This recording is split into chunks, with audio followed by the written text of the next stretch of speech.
It's pizza time. I'm JJ Caldwell, your host of this fine program, and today we have a very, very special guest here. His videos have been just being virally viewed in all grounds, and It's true. he is Evan Denemy. Okay. So first, now I know everyone as a kid played games. I mean, from PlayStation. That is true. That is from true. Nintendo. What was your game? Like, what was your game as a child that you loved to play? Donkey Kong Country. Really? Like, is it just because that's the only game you had, or was it something about the game? Well, me and my brother used to play it a lot together, and that was like a bonding time. Like that was my childhood memories of just like playing Donkey Kong, drinking some Arizona iced tea, chilling with the bro. I mean, like, The easy what are life. some like facts about it that you can just name off the top of your head? Well, off the top of my head and off of this phone, I'm going to tell you some facts. And the viewers out there, I'm going to tell you some facts too. DK's name was one of America's first exposures to English. And what that means is that Nintendo wanted to give the original Donkey Kong arcade game an English title, but DK creator didn't know much about English at the time. In Japan, the King Kong movies were so popular that King Kong was often used as a generic term for a gorilla. So with that in place, Miyamoto hit up Chinese English dictionaries looking for the word that means dumb and stubborn, which were DK's main attributes at the time. So in other words, you're saying that the Japanese kind of wanted a game for Americans to play.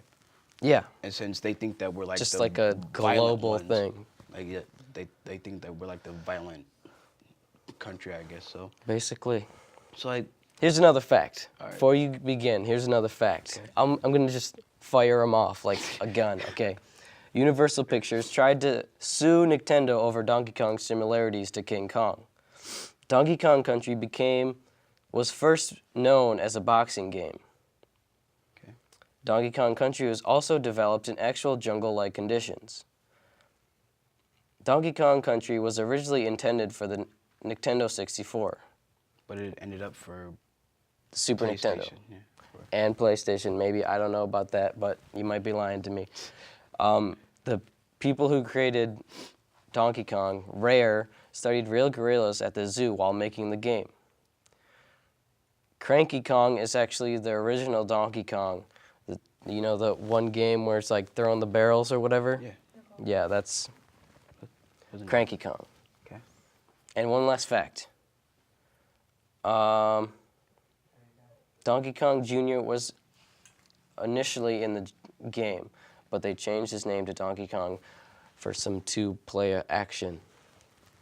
And that's it. All right. Now, other than Donkey Kong, would you say that one of the big games like Super Mario Bros? I mean, because that was my game that I could play all day. That's like a 24/7. close second. It's like I got Close Donkey Kong Country, then I got Smash Bros. Right there, Smash. real close. Like Smash Bros and Donkey Kong. No, Donkey Kong and Super Mario. I feel like Smash Bros combined those two into one big game.